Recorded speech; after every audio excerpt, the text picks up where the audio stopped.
Proofer cleaning.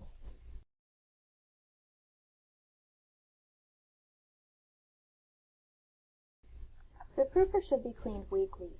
Turn off the proofer and allow elements to cool. Using soap and water, wipe any residue from the top side of the bottom panel.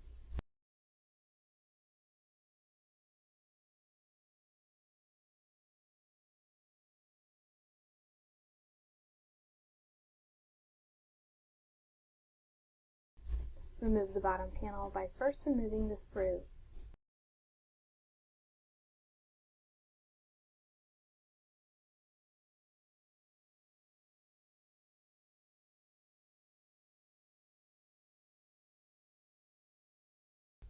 Proceed to wipe any excess water in the bottom of the proofer with a dry cloth.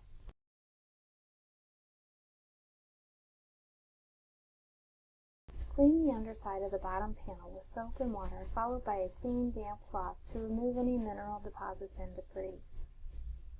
When complete, replace the bottom panel and screw.